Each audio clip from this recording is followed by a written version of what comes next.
Et oui, encore moi. Toujours 18 mars, il fait toujours beau, il fait toujours chaud. Je me suis bien échauffé avant de faire ce que l'on va faire là, même si ça ne demande pas un échauffement monstrueux, mais on peut quand même se faire mal, donc il faut quand même éviter d'aller à l'hôpital, je pense, en ce moment. C'est mieux.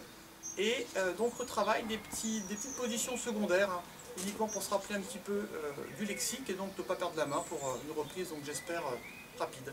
Donc on a réappris tout à l'heure Mapou, Kompou, Chupou, Siepou, Poubou.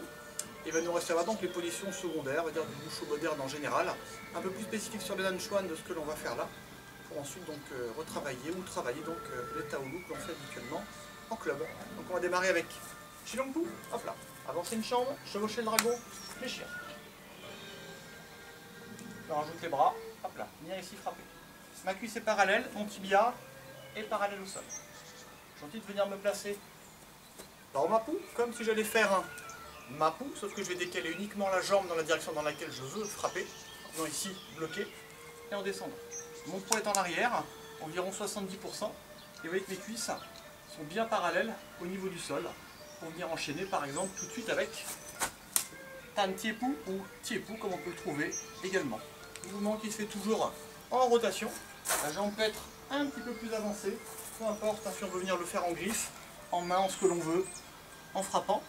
Mon poids est sur ma jambe droite, ma jambe droite est fléchie par terre, toute la jambe touche bien le sol pour venir ici faire donc Tiepou ou Tan Tiepou.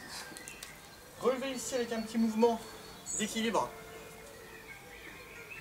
Tulipou en Nanchuan qu'on trouve également ici, en moderne du nord, donc venir ici croiser les mains.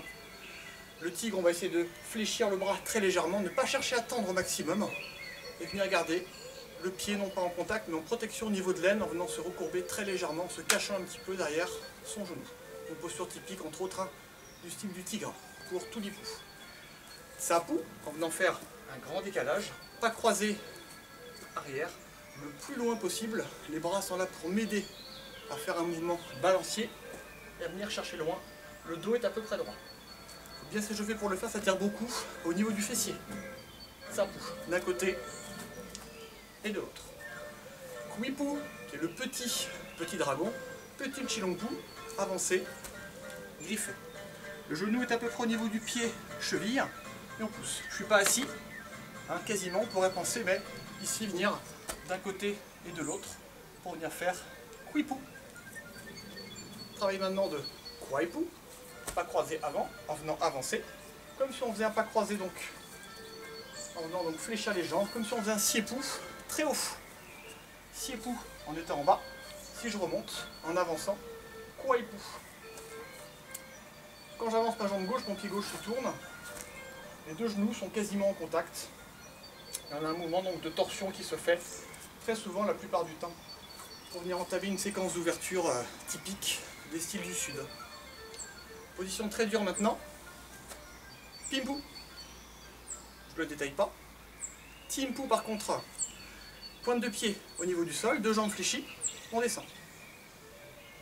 Timpou, souvent une position de transition, avant généralement de venir faire une technique pour Mapou, puis ensuite Kompou, Chilongpou, Tan Tiepou, peu importe ce que l'on peut trouver après. Si on enchaîne tout ça, on va trouver Chi Lingpou, le pas du lion. On va venir enchaîner deux Kuaipou, suivi d'un Pormapou, suivi après généralement d'un Kompou, ou encore d'un Chilongpou, d'un Tan Tiepou, ce que l'on veut. Chilingpou, donc deux Kuaipou, plus un Pormapou.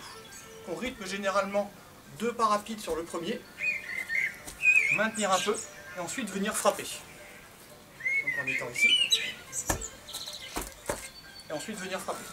Kompou qui finit mon mouvement. Deux Kuaipou, suivi d'un Pormapou.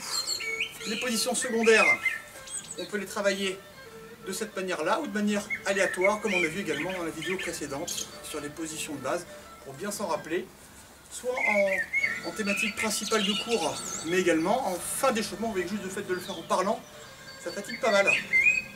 À vous!